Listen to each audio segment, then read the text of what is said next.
¿Quieres volverte peligrosamente inteligente? ¿De verdad? No hablo de leer más libros ni de memorizar frases bonitas.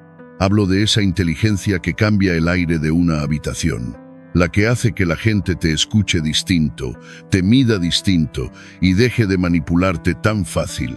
Porque si hoy te sientes agotado en conversaciones, si siempre terminas explicándote, justificándote, reaccionando, no es falta de capacidad. Es que estás jugando el juego equivocado. La situación es demasiado conocida. Alguien te pregunta y tú respondes de más.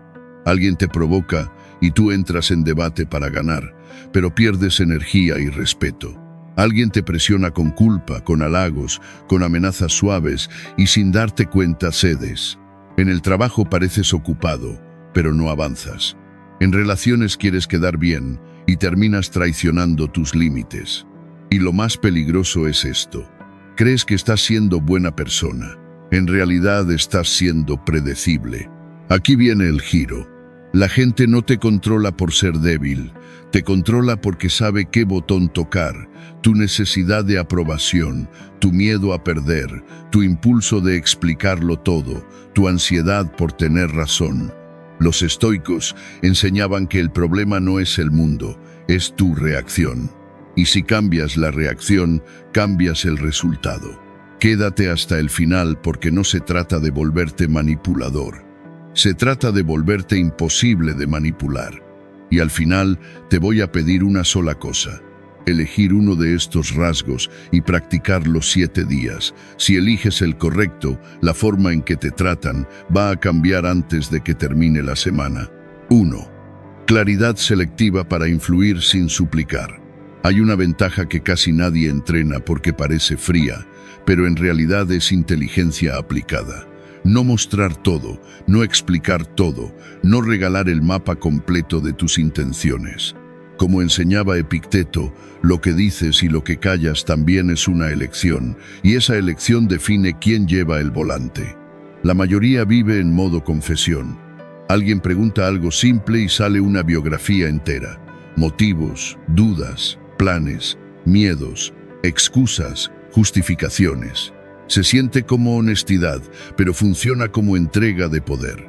Cuando entregas demasiada información, dejas de dirigir la conversación y empiezas a ser dirigido por la curiosidad de otros. Séneca lo advertía de otra forma. La palabra sin gobierno se vuelve una fuga de energía. La opacidad calculada no es mentir. Mentir es inventar. La opacidad es seleccionar. Es mostrar solo lo necesario para sostener la relación y proteger tu narrativa. Marco Aurelio hablaba de dominar el impulso, y aquí el impulso es explicar, defenderte, parecer buena persona por exceso de transparencia. Esa necesidad de quedar bien te vuelve predecible, y lo predecible se controla fácil. Mira lo que pasa cuando la gente solo recibe la mitad de la historia. La mente completa lo demás. Y casi siempre completa con emoción. Ese vacío se llena con su imaginación, con sus suposiciones, con su deseo de entenderte. Ahí nace la influencia. No porque manipules, sino porque creas un espacio donde otros te observan con más atención. Epicteto lo resumiría con crudeza. Si dependes de la aprobación, ya entregaste la libertad. Piensa en las personas más intrigantes que has conocido. No son las que hablan más. Son las que no se apresuran a explicarse, responden con calma, dejan una pausa, sonríen cuando otros esperan una confesión. Parecen difíciles de leer porque no están actuando, están controlando el ritmo. Séneca diría que la serenidad se nota incluso cuando no se pronuncia.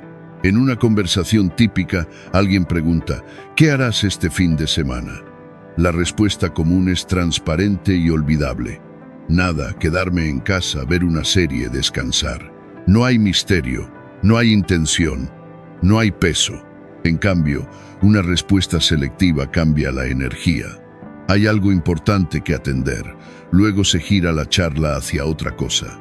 Marco Aurelio insistía en que no todo merece tu atención y no todo merece tu explicación. Esa frase no es teatro, es disciplina verbal. Es recordar que tu información es una moneda. Cuando la gastas de golpe, el valor cae. Cuando la usas con precisión, cada palabra pesa más. Epicteto enseñaba que la fuerza está en la proairesis, en la elección interna, y elegir cuánto revelar es parte de esa fuerza. Hay otro punto que casi nadie acepta. La gente no siempre pregunta por interés genuino. A veces pregunta para ubicarse por encima, para medir tu estado, para saber si estás disponible, para usar tu plan como comparación, para entrar en tu vida sin pedir permiso. Séneca fue claro con el tema de los límites. No es dureza, es higiene mental. La opacidad calculada te protege de esa invasión. También te protege de tu propio impulso de buscar validación. Explicar demasiado suele ser una forma elegante de pedir permiso. Mira, tengo razones, no me juzgues, esa postura te hace pequeño. Marco Aurelio repetía que la dignidad no necesita testigos y menos aún defensa constante. La gente inteligente usa brechas, deja huecos a propósito, no porque juegue a ser misteriosa, sino porque sabe que el exceso de claridad mata el interés. La curiosidad nace cuando falta una pieza. La curiosidad se convierte en atención. La atención se convierte en respeto. El respeto abre puertas. Epicteto lo vería como un efecto secundario de la templanza, menos ruido, más presencia. Un error típico es confundir confianza con exposición total. La confianza real no exige desnudez mental, exige coherencia, exige que lo que sí dices sea estable, medido y verdadero. Séneca defendía que la virtud se demuestra con constancia, no con discursos. Aplicarlo es simple, pero exige nervio. Cuando llegue una pregunta invasiva, se responde con una frase breve, neutra, cerrada. Luego se cambia el foco con una pregunta al otro lado. Voy a resolver un asunto. Estoy organizando varias cosas. Tengo un compromiso. Después, ¿y tú qué tal vas con lo tuyo? Marco Aurelio practicaba el regreso al control. Aquí el control es el tema y el ritmo. En el trabajo funciona todavía más. Cuando alguien pregunta ¿en qué estás ahora mismo?, muchos abren el proyecto entero, como si debieran justificar su valor. Eso permite que opinen, interfieran, critiquen o se apropien. Una respuesta selectiva mantiene la autoridad. Estoy cerrando un tema prioritario. Cuando esté listo lo comparto. Epicteto diría que no se entrega el timón a quien solo mira el oleaje. En relaciones personales también se nota. Explicar tu postura con exceso puede ser una forma de suplicar entendimiento. Decir menos, con calma, suele ser más fuerte. No me conviene. Prefiero hacerlo así. Ahora no. Sin drama, sin sermón, sin negociación interminable. Séneca enseñaba que la paz interior se pierde cuando se discute lo que no merece discusión. La opacidad calculada también eleva el valor de tus palabras. Si hablas poco y hablas con intención, se escucha distinto. El silencio crea contraste. Una frase breve en medio de mucho ruido suena como martillo. Marco Aurelio escribía para sí mismo con frases cortas porque sabía que lo esencial no necesita decoración. Eso sí, hay una línea que no se cruza. No se trata de volverte inaccesible ni de usar el misterio como máscara. Se trata de cuidar tu narrativa y tus relaciones desde la responsabilidad. Se comparte cuando sirve, no cuando te presionan. Epicteto lo resumiría así: no es lo externo lo que manda, es tu decisión. Empieza con una prueba concreta. Durante 7 días, reduce a la mitad tus explicaciones. Responde con menos detalles. Evita justificar cada decisión. Habla con frases limpias. Observa qué pasa. Notarás algo incómodo al inicio. El cuerpo pedirá explicar más. Ahí está el entrenamiento. Séneca llamaría a eso fortalecer el carácter, soportar el impulso y mantener el estándar. Cuando se domina esta habilidad, ocurre un cambio silencioso. La gente deja de verte como un libro abierto y empieza a leerte con respeto. No porque seas superior, sino porque ya no estás disponible para cualquiera, en cualquier momento, con cualquier pregunta. Marco Aurelio lo diría sin adornos: quien se gobierna a sí mismo, gobierna su presencia. Esa es la inteligencia peligrosa. No es brillar, es controlar, no es impresionar, es sostener, no es hablar bonito, es saber cuándo callar. Epicteto lo convertiría en regla simple. Lo que no suma a tu dominio interno no merece salida por tu boca. 2. Personalidad adaptable sin perder el centro. Si ya entendiste la claridad selectiva, el siguiente paso es igual de inteligente y mucho más útil en la vida real. No eres la misma persona con todo el mundo. Y si lo intentas, te vuelves torpe, rígido y fácil de ignorar. La mente fuerte no se queda fija, se ajusta. Mucha gente cree que ser auténtico significa ser idéntico en cualquier lugar, con cualquier persona, en cualquier contexto. Eso suena bonito, pero es una trampa. Ser idéntico no es autenticidad, es falta de lectura social. Epicteto enseñaba que la sabiduría empieza cuando distingues lo que depende de ti, y una parte enorme de eso es cómo eliges presentarte. No tu esencia, tu forma. Ya lo haces sin darte cuenta. Hablas distinto con tu abuela que con tus amigos. No porque seas falso, sino porque entiendes el terreno. Te comportas distinto en una entrevista que en una fiesta. No porque estés actuando, sino porque sabes cuál es el objetivo. La personalidad adaptable toma ese instinto natural y lo vuelve intencional. Marco Aurelio lo llamaría disciplina. Actuar con propósito y no por impulso. Aquí está la realidad. Cada persona procesa el mundo de una manera distinta. Unos valoran la lógica, otros el vínculo emocional. Unos necesitan pasos concretos, otros necesitan una visión amplia. Si usas el mismo tono y el mismo enfoque con todos, a algunos les llegarás y a otros los perderás por completo. No porque estén mal, sino porque no estás hablando su idioma. La mente peligrosa observa primero. Antes de soltar un discurso, lee señales. La otra persona es analítica. Dale datos, estructura, causas y consecuencias. ¿Es emocional? Habla desde lo que se siente, desde lo que duele, desde lo que importa. ¿Es práctica? Muéstrale cómo se hace, qué se gana, qué se evita. Piensa en grande. Píntale la dirección, el porqué, el impacto. Séneca insistía en que la virtud no está en hablar mucho, sino en hablar útil. Esto no es manipulación. Manipular es empujar al otro hacia algo que no conviene, usando engaño. Adaptarte es comunicar con inteligencia para que el mensaje llegue. Es la diferencia entre gritar y conversar, entre imponer y conectar. Epicteto diría que no controlas cómo el otro entiende, pero sí controlas cómo eliges expresarte. Piensa en el agua. El agua toma la forma del recipiente, pero no deja de ser agua. En una taza, en una botella, en un lago, sigue siendo la misma sustancia. Tu personalidad adaptable funciona igual. Ajustas la forma, no la esencia. Cambia el tono, no cambian tus valores. Cambia la puerta por la que entras, no cambia el lugar al que vas. El error de la mayoría es adaptarse sin darse cuenta y luego llamarlo ser auténtico. O lo contrario, usar la autenticidad como excusa para ser brusco, incoherente o socialmente ciego. Marco Aurelio habría sido directo con eso. No se trata de decir lo que piensas sin filtro, se trata de decir lo que es correcto en el momento correcto.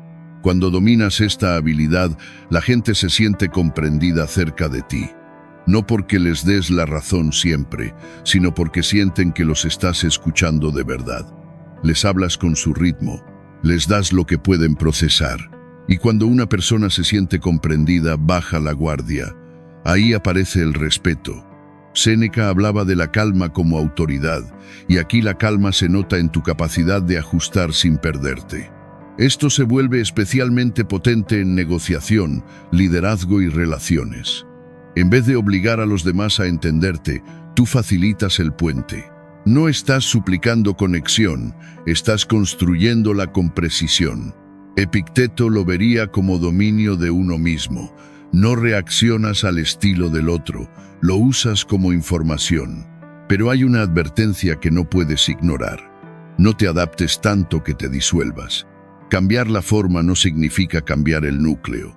Tus valores, tu integridad, tus principios no se negocian. Solo se ajusta la presentación. Si tus principios cambian según quien te mire, entonces no tienes principios, tienes máscara. Marco Aurelio lo repetiría sin suavidad: la coherencia interna vale más que cualquier aplauso externo.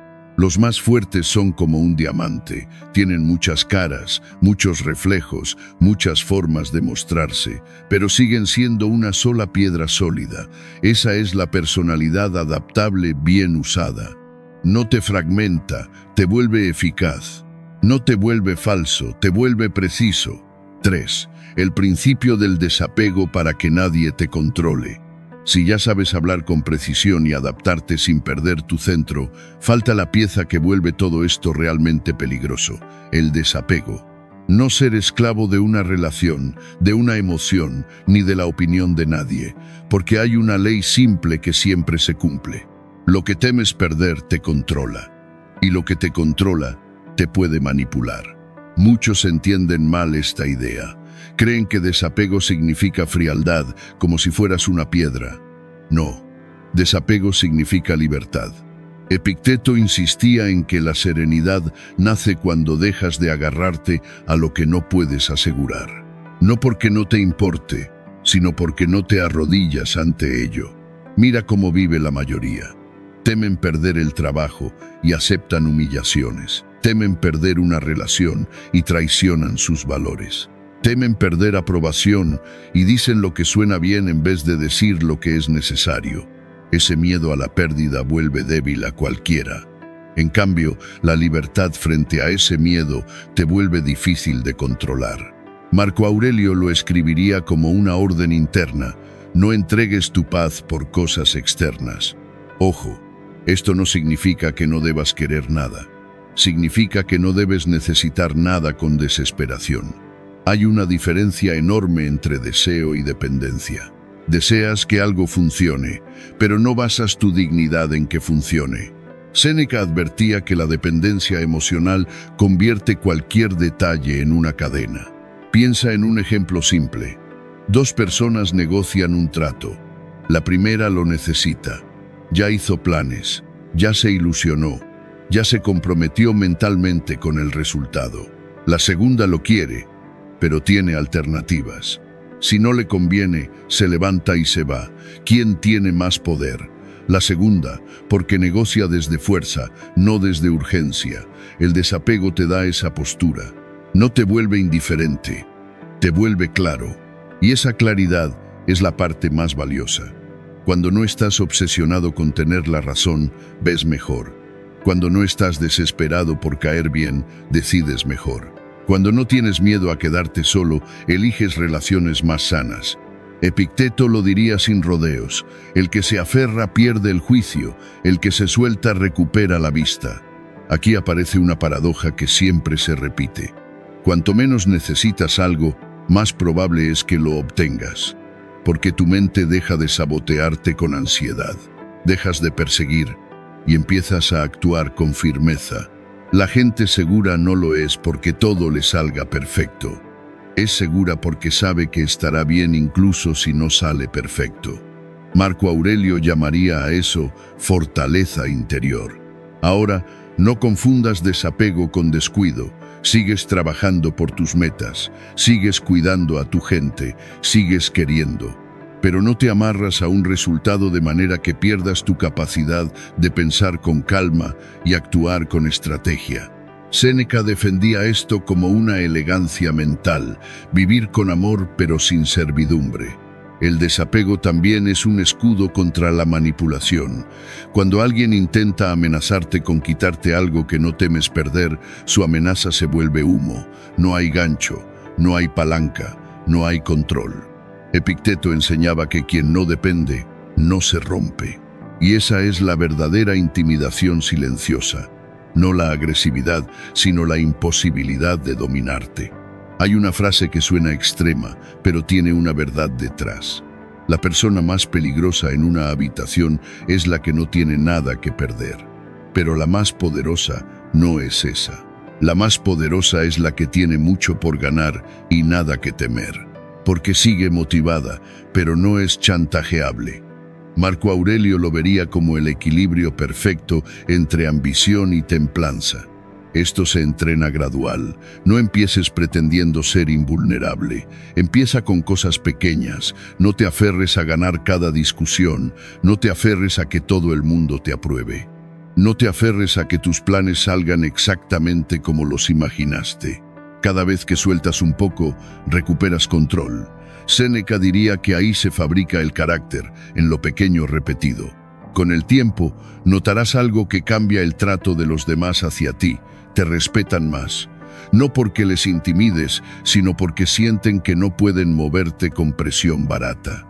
Sienten que no eres fácil de conducir con culpa, con halagos, con miedo. Epicteto llamaría a eso libertad. Y quédate con esta línea, porque es el núcleo de todo.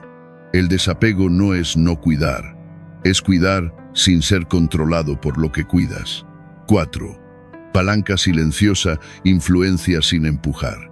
Después del desapego, llega una forma de poder que casi nadie entiende porque no hace ruido. La palanca silenciosa. No presionas de frente, no exiges, no amenazas, esperas. Y cuando otros cometen errores, cuando se vuelven vulnerables, tu presencia tranquila pesa más que cualquier discurso.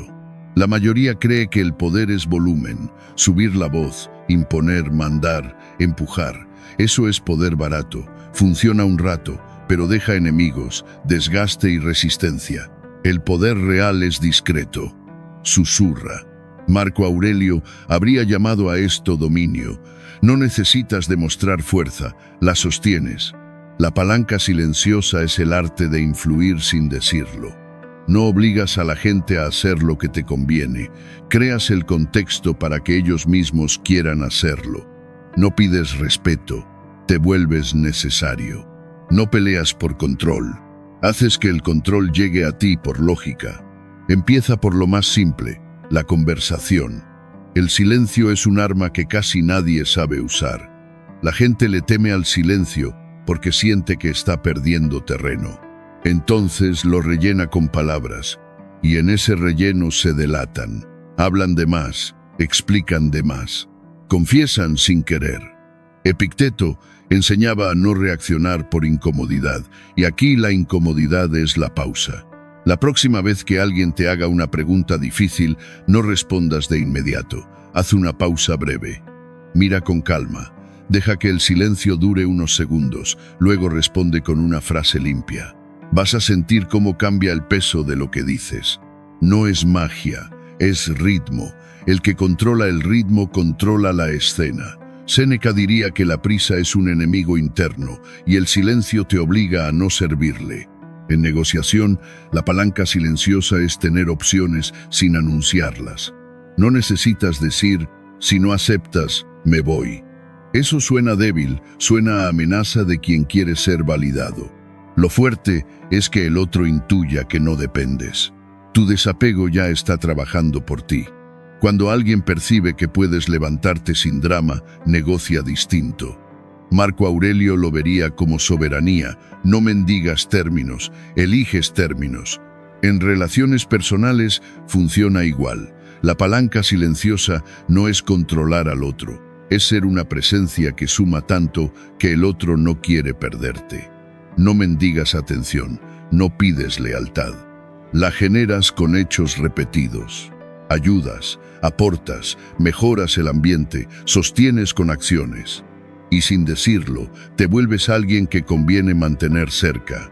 Epicteto diría que el respeto no se exige, se construye. En lo profesional es todavía más visible. No anuncias que eres el que resuelve. Resuelves una vez, 2 veces, 10 veces. No te vendes, entregas. Con el tiempo, la gente empieza a venir a ti por soluciones. Y cuando la gente viene a ti, ya tienes influencia sin haber peleado por ella. Séneca insistía en que la reputación se fabrica con constancia, no con autopromoción. La clave de todo esto es paciencia. La palanca silenciosa no busca resultados inmediatos. No es para el que necesita reconocimiento rápido. Es para el que sabe plantar semillas y esperar. Haces inversiones pequeñas, consistentes, y esperas que maduren. Eso requiere una mente capaz de retrasar gratificación. Marco Aurelio lo entrenaba todos los días, a hacer lo correcto aunque nadie aplauda. Y cuando lo dominas, pasan cosas que parecen misteriosas. La gente te pide consejos sin que lo ofrezcas. Busca tu aprobación sin que la exijas. Sigue tu dirección sin que la ordenes. Te conviertes en una fuerza tranquila que mueve resultados sin que se note de dónde viene el movimiento. Epicteto lo llamaría influencia limpia, porque nace de control interno, no de presión externa. Ahora, aquí entra una regla ética que no se negocia. Esta palanca no es para empujar a otros hacia algo que les daña. Si la usas para manipular, tarde o temprano te destruye, porque te convierte en alguien que vive de torcer al otro. Séneca advertía que la corrupción empieza cuando justificas lo injustificable. La versión más fuerte y más correcta de la palanca silenciosa es guiar hacia decisiones mejores, para ellos y para ti. Crear escenarios donde todos ganan. No los engañas, les haces más fácil elegir bien. Marco Aurelio lo vería como liderazgo real, influir hacia lo correcto, no hacia lo conveniente a corto plazo. Y recuerda esto para no confundirte, la palanca silenciosa no es pasividad. Sigues actuando, sigues moviéndote, sigues construyendo, solo que lo haces sin ruido, sin espectáculo, con estrategia. No empujas el resultado. Preparas el terreno para que el resultado caiga por su propio peso. 5. Eco psicológico. El espejo que abre puertas. Si ya aprendiste a influir sin empujar, ahora viene una habilidad aún más fina. El eco psicológico. No es hablar bonito, es reflejarle a la gente lo que realmente necesita, lo que teme, lo que carga por dentro. Ellos sienten que por fin alguien habla su idioma. Y en realidad, lo que estás haciendo es entenderlos con precisión y ganar influencia con calma. La mayoría solo ve la superficie. Escucha palabras. Tú buscas lo que hay detrás.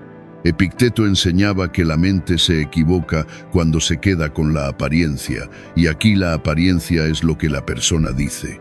Lo importante es lo que significa, lo que evita decir, lo que le tiembla por debajo de la frase. El eco psicológico no es engaño, no inventas emociones, no finges empatía. Lo que haces es ver con más profundidad y responder con más puntería. La gente no compra ideas, ni productos, ni consejos.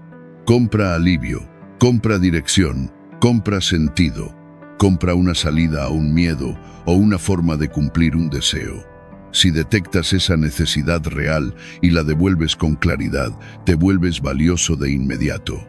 Séneca diría que nadie se mueve por lógica pura, se mueve por necesidad. El problema es que casi nadie sabe hacerlo, porque casi nadie escucha bien.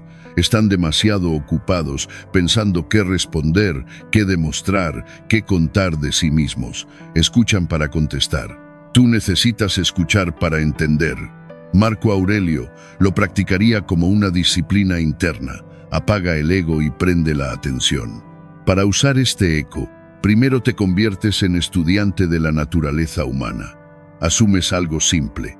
Cada persona que conoces llega con cargas invisibles, deseos secretos y miedos que no confiesa. Tu trabajo es captar pistas, no con paranoia, con presencia. Cuando alguien habla de su trabajo, no solo informa, se delata, te muestra cómo se ve a sí mismo, qué valora, qué teme perder, qué cree que nunca le reconocen. Cuando habla de sus relaciones, te enseña su patrón emocional, su hambre de seguridad, su miedo a ser abandonado, su necesidad de control. Epicteto diría que la gente revela su cadena sin saberlo. Hay un marco muy práctico que casi siempre funciona. Toda persona te hace 3 preguntas en silencio. ¿Me ves? ¿Me entiendes? ¿Me valoras? Si con tus palabras y tu actitud respondes sí a esas 3, se crea una conexión fuerte. No porque seas mágico, sino porque la mayoría falla en las tres. Séneca lo habría dicho así: lo raro no es que la gente sufra, lo raro es que alguien la escuche de verdad. El eco psicológico consiste en devolver no solo lo que dicen, sino lo que quieren decir. Escuchas la emoción detrás de la frase, la necesidad detrás de la queja, el miedo detrás del enojo. Ejemplo simple. Alguien dice: odio mi trabajo. La respuesta común es saltar a soluciones. Busca otro, renuncia, haz un curso. Pero si escuchas más profundo, puede que no odie el trabajo. Puede sentirse invisible, puede sentirse estancado, puede sentir que su futuro se achica. Una respuesta de eco sería algo como: suena a que no te están valorando o a que ya no te reta, como si tu esfuerzo no tuviera peso. Y ahí cambia todo, la persona se siente vista. Y cuando alguien se siente visto, baja defensas. Esa es la clave. Antes de dar una solución, confirma la experiencia emocional. No para hacer terapia barata, sino porque así creas confianza real. Marco Aurelio diría que la calma gana más terreno que la prisa, y aquí la prisa es querer arreglar al otro sin haberlo entendido.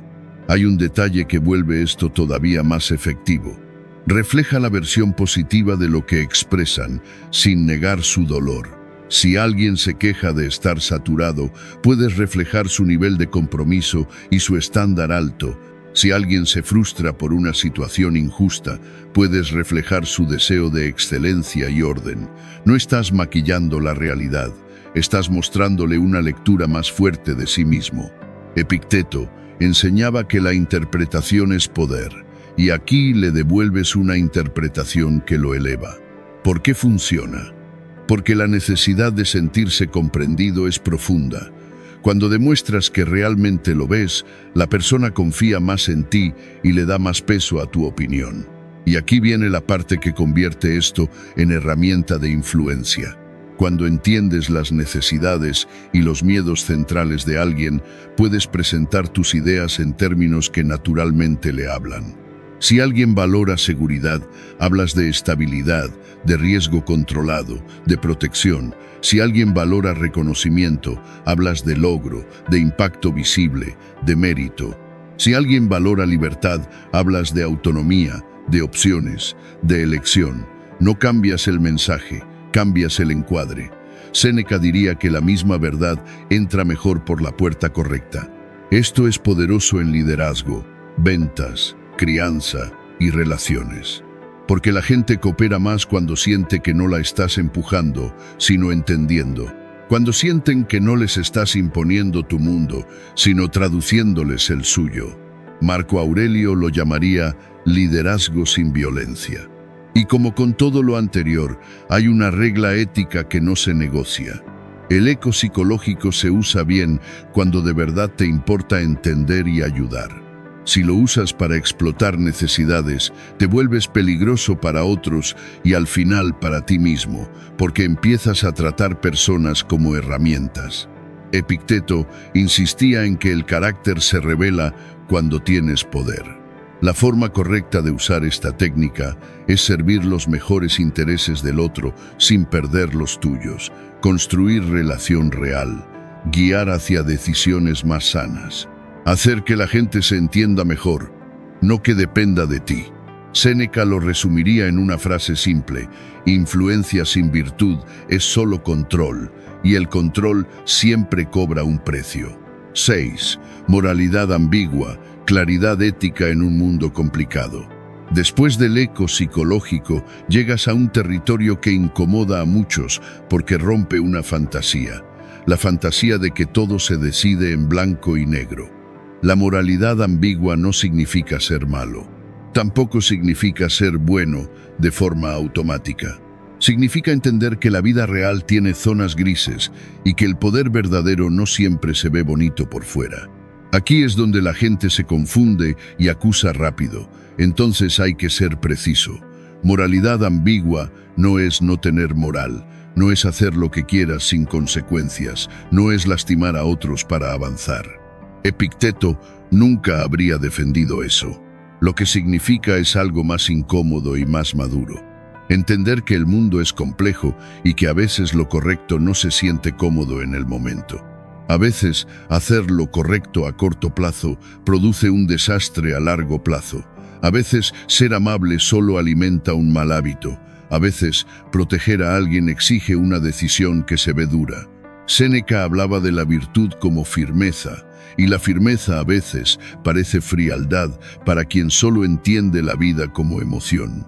Mira un ejemplo concreto. Estás en una posición de liderazgo y descubres que un miembro del equipo miente a clientes, promete lo que no se va a cumplir y está dañando relaciones. La opción bonita sería darle otra oportunidad, más capacitación y esperar que cambie. Suena humano, pero hay preguntas que no puedes evitar. ¿Qué pasa con los compañeros que sí trabajan con honestidad? ¿Qué pasa con los clientes engañados? ¿Qué pasa con la salud del proyecto?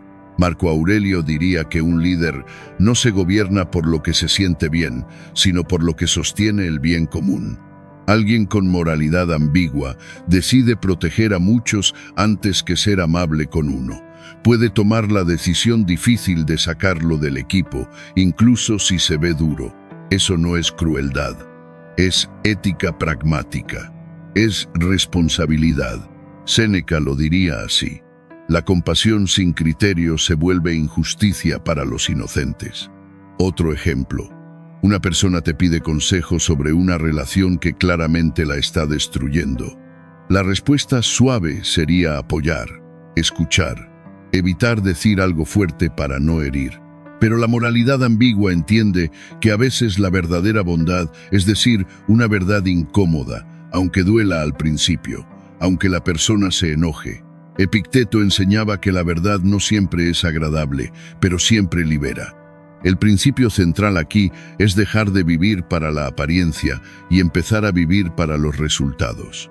Hay acciones que se ven nobles por fuera y hacen daño por dentro. Y hay acciones que se ven duras por fuera y arreglan un problema real para todos. Eso exige otro tipo de pensamiento moral. En vez de preguntarte qué te hace ver como buena persona, te preguntas qué decisión produce el mejor resultado para el mayor número de personas, sin traicionar tus valores. Y aquí viene la parte que separa a los adultos de los que solo repiten frases. Asumir responsabilidad por las consecuencias. No esconderte detrás de excusas. No decir, era lo correcto, y lavarte las manos.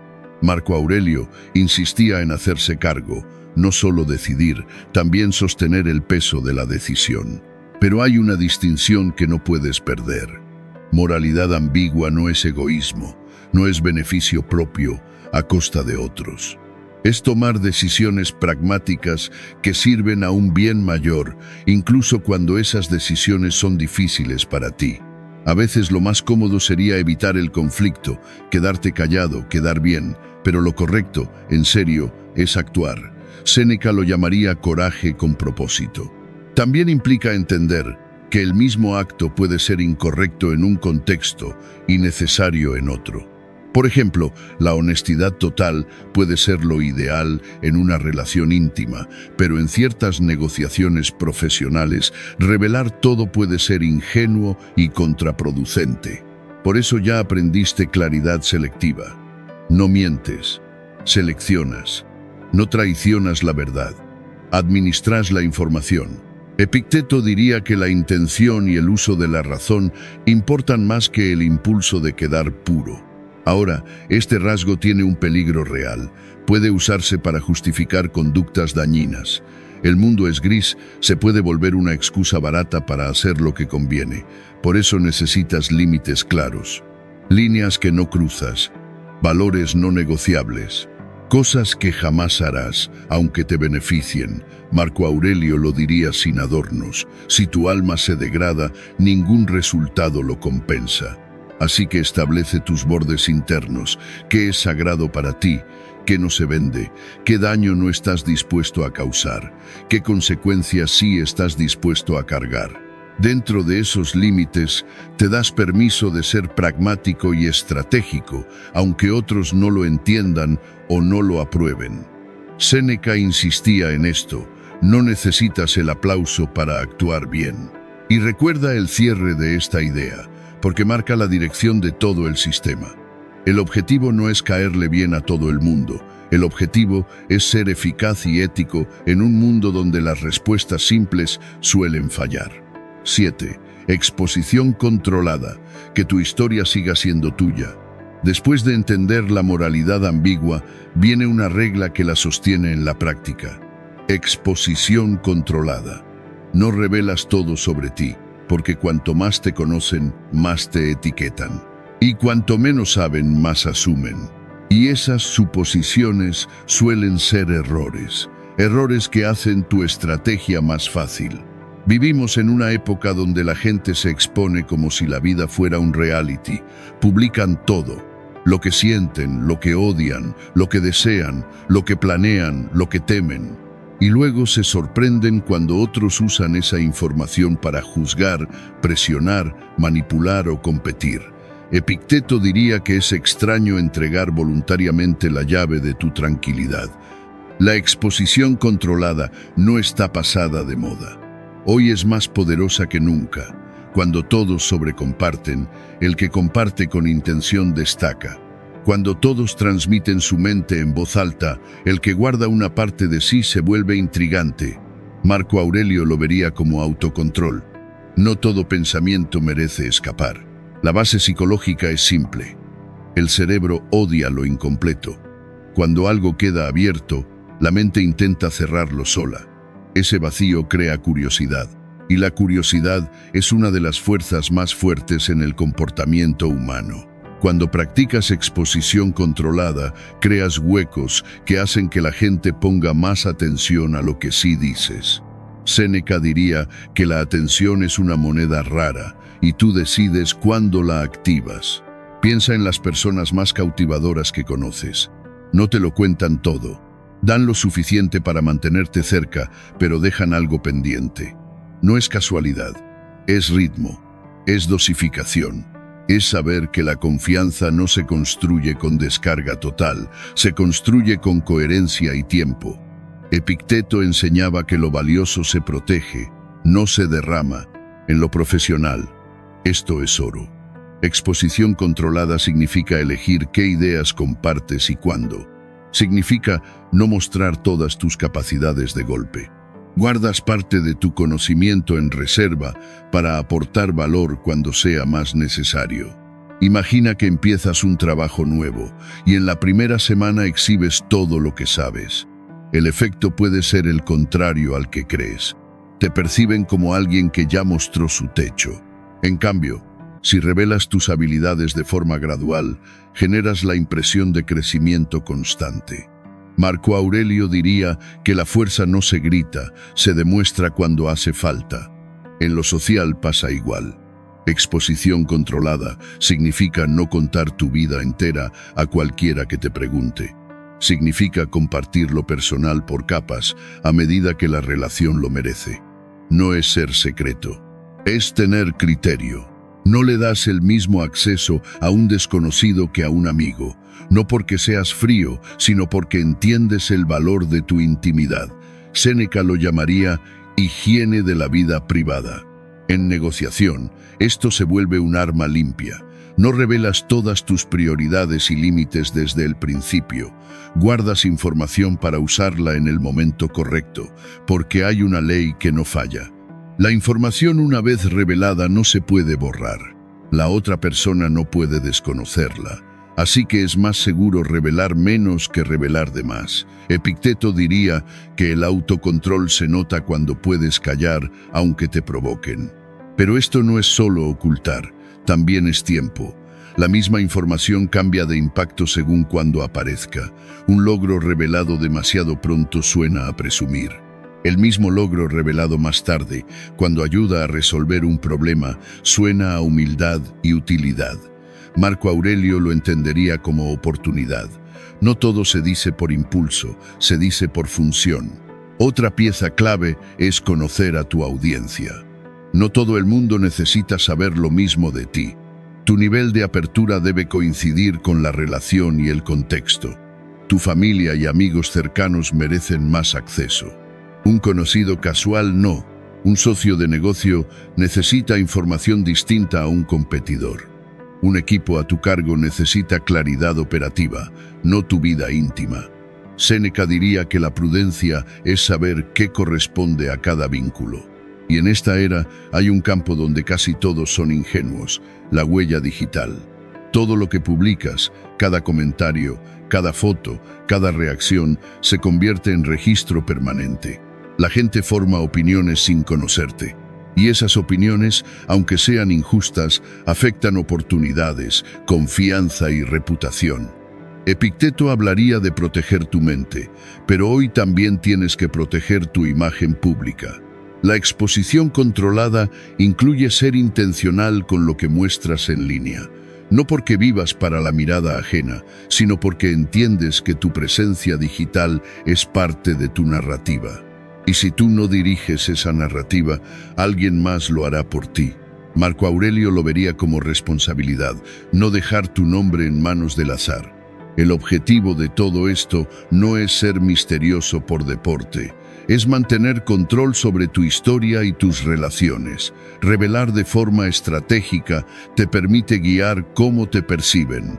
Puedes enfatizar lo que sirve a tus objetivos actuales. Puedes evitar que te encasillen por datos sueltos o por una versión vieja de ti. Séneca diría que el hombre sabio no se deja definir por rumores. Pero la balanza es importante. Si no compartes nada, te vuelves distante. Si compartes todo, te vuelves vulnerable y predecible. La habilidad está en compartir lo suficiente para construir conexión real, sin regalar tu ventaja. Epicteto lo resumiría con una línea clara: sé abierto con la verdad, pero cuidadoso con el acceso. Y así se cierra este punto. No se trata de esconderse, se trata de elegir. Tu vida no es un documento público, tu historia es un recurso. Y el que sabe administrar su historia, administra su poder. 8. Obsesión por el resultado. Menos discurso y más hechos. Después de la exposición controlada, el siguiente paso es el que separa a los que hablan de los que hacen. Obsesión por el resultado. No estás aquí para ganar discusiones ni para demostrar que tienes razón. Estás aquí para lograr lo que te propusiste. Y quien vive para el resultado deja de perder tiempo en juegos innecesarios. La mayoría se distrae con cosas que no importan. Prefieren tener razón antes que ser efectivos. Prefieren verse bien antes que avanzar. Prefieren sentirse bien con su proceso antes que llegar a la meta. Epicteto diría que eso es esclavitud elegante, mucha actividad y poco control. Cuando te obsesionas con el resultado, cambian tus preguntas. En lugar de ¿cómo pruebo que tengo razón?, preguntas ¿qué quiero conseguir de verdad? En lugar de ¿cómo quedo bien aquí?, preguntas ¿qué acción me acerca al resultado? Marco Aurelio lo vería como una limpieza mental, cortar el ruido y mirar el objetivo. Empieza por las discusiones. La mayoría discute como si estuviera en un debate. Quiere atrapar al otro en contradicciones, quiere brillar, quiere aplauso. Pero la persona orientada al resultado entra distinto. Se pregunta, ¿qué necesito lograr en esta conversación? Tal vez quiere cambiar una conducta, tal vez quiere llegar a un acuerdo, tal vez solo quiere información sobre cómo piensa el otro. Cuando eso está claro, elige el método que sirva, no el que se vea más inteligente. Séneca insistía en que la sabiduría no es ganar palabras, es ganar dirección. A veces ganar la discusión sirve, pero muchas veces es lo contrario. Si tu objetivo es cambiar el comportamiento de alguien, demostrarle que está equivocado puede salirte caro. La gente odia sentirse humillada. Se pone rígida, se defiende, se vuelve más terca. Un camino más eficaz es guiar para que llegue a la conclusión por sí mismo. Hacer preguntas, crear un espejo, dejar que el orgullo no se active. Epicteto enseñaba que no se empuja una mente cerrada, se le abre un espacio. Si tu objetivo es mantener una relación sana mientras corriges un problema, ser el correcto puede ser menos importante que encontrar una solución aceptable para ambos. Marco Aurelio lo escribiría como un recordatorio simple: no sacrifiques lo esencial por una victoria pequeña. Esto aplica en todo. En lo profesional, obsesión por el resultado significa enfocarte en lo que mueve el negocio, no en lo que te hace ver listo. Elegir proyectos por impacto, no por visibilidad. Decidir con datos y resultados, no con política y ego. Séneca diría que el mérito real no necesita escenario, necesita efecto. En relaciones personales es igual. Obsesión por el resultado significa cuidar la salud de la relación, no coleccionar puntos en cada discusión. Elegir tus batallas, no reaccionar a cada irritación menor como si fuera una guerra. Epicteto lo vería como disciplina emocional, no todo impulso merece respuesta. En desarrollo personal es todavía más directo. Mides progreso por resultados, no por intención. Te vuelves brutalmente honesto con lo que funciona y lo que no, aunque duela, aunque te rompa una excusa. Marco Aurelio insistía en mirar la realidad sin maquillaje, porque la ilusión solo retrasa. Aquí es donde se vuelve realmente poderoso. Te salva de la trampa de parecer ocupado sin ser productivo. Mucha gente confunde actividad con logro. Cree que trabajar duro siempre produce resultados. Pero puedes trabajar como animal en lo equivocado y no moverte ni un centímetro. La mente orientada al resultado pregunta todo el tiempo: ¿esto me acerca a mi meta o solo me mantiene ocupado para evitar lo importante? Séneca llamaría a eso valentía práctica, dejar lo cómodo y hacer lo necesario. De ahí nace algo que parece pereza, pero es estrategia. Una pereza estratégica. Haces menos que otros porque eliges mejor. Pones energía en el 20% que produce el 80%. No buscas ser el que más suda, buscas ser el que más avanza. Epicteto diría que el sabio no se agota por orgullo, se administra por propósito. También se nota en el aprendizaje. En vez de aprender de todo un poco para sentirte interesante, te enfocas en las habilidades que más impactan tu meta. Te preguntas, ¿qué mínimo necesito dominar para obtener el máximo resultado? No es atajo sucio, es eficiencia. Marco Aurelio lo vería como templanza aplicada, no dispersarte. Pero hay una advertencia que no puedes ignorar. La obsesión por el resultado se vuelve destructiva si pierdes de vista tus valores y tus relaciones. Por eso, esto solo funciona dentro de límites éticos claros. Tu definición de éxito debe incluir integridad, trato humano y contribución. Si no, logras resultados, pero te destruyes por dentro. Séneca lo dijo de 1000 formas: ninguna victoria vale si te vuelve indigno.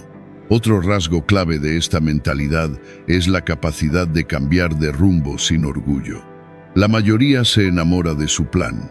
Se aferra aunque no funcione. La persona orientada al resultado se aferra a la meta, no al método. Si un enfoque falla, prueba otro. Si una estrategia no rinde, ajusta. No es terco con el camino, es terco con el destino. Epicteto llamaría a eso libertad interior, no estar casado con tu capricho. Esa flexibilidad te vuelve adaptable y resistente. Si cambia el contexto, cambias tú. Si aparece información nueva, actualizas tu estrategia. Marco Aurelio lo vería como inteligencia real, no insistir por ego, sino corregir por razón. El objetivo final de esta obsesión es simple: convertirte en alguien que entrega, no alguien que promete, no alguien que habla de hacer, alguien que hace y termina. Con el tiempo, esa reputación vale oro. Cuando la gente sabe que cumples, te llegan mejores oportunidades, mejores alianzas y problemas más grandes que resolver. Y ahí se nota la diferencia. El mundo no premia las intenciones, premia a quien produce resultados. Ya conoces las 8 piezas, pero saber sin aplicar no vale nada. La inteligencia que no se usa se vuelve entretenimiento, y el entretenimiento no te protege cuando la vida aprieta. Epicteto lo diría sin suavidad: lo que no practicas, no lo tienes. Elige una sola, la que más te golpeó, la que te incomodó porque sabes que la necesitas. Durante los próximos 7 días, practica solo esa. No intentes dominar las 8 al mismo tiempo. Eso es la receta perfecta para no cambiar nada. Marco Aurelio insistía en avanzar con una disciplina concreta, un paso repetido, no un impulso de un día. Observa lo que pasa cuando te comportas con estrategia en vez de reaccionar con emoción. Observa cómo responde la gente.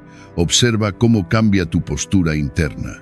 Porque cuando empiezas a actuar con inteligencia táctica, dejas de vivir como rehén de tus estados de ánimo. Séneca diría que ahí empieza la libertad real. Pero recuerda el punto que sostiene todo esto. El poder sin responsabilidad se vuelve veneno. Usa estas ideas para protegerte, no para dañar. Úsalas para crear mejores resultados, no para ganar a costa de otros. Epicteto enseñaba que la fuerza verdadera se mide por lo que eliges no hacer, incluso cuando podrías. El mundo necesita gente con estrategia y ética al mismo tiempo. Gente que ve la manipulación y no cae. Gente que sabe navegar situaciones complejas, sin destruir relaciones ni dignidad. Gente que encuentra soluciones que sirven a más de uno. Eso es el propósito real de esta inteligencia. No convertirte en manipulador, convertirte en alguien que no se deja manipular. No se trata de tener poder sobre los demás, se trata de tener poder sobre ti mismo y sobre tus circunstancias. La persona más peligrosa en una habitación es la que no tiene nada que perder. Pero la más valiosa es la que entiende la psicología humana y usa ese entendimiento para mejorar el ambiente, no para envenenarlo. Séneca lo diría así: la sabiduría se nota cuando tu ventaja no humilla a nadie. Entonces, elige, ¿qué tipo de persona vas a ser? Si este contenido cambió tu forma de ver la inteligencia y el poder, deja un me gusta. Si quieres más contenido sobre psicología, estrategia y comportamiento humano, suscríbete y activa la campana. Y escribe en comentarios cuál de estas 8 habilidades ves en la gente más exitosa a tu alrededor y cuál vas a practicar primero. Hasta la próxima. Recuerda esto, la inteligencia no es solo ser listo, es ser lo bastante sabio para usar lo que sabes al servicio de algo más grande que tu ego. Mantente estratégico, mantente ético, mantente firme.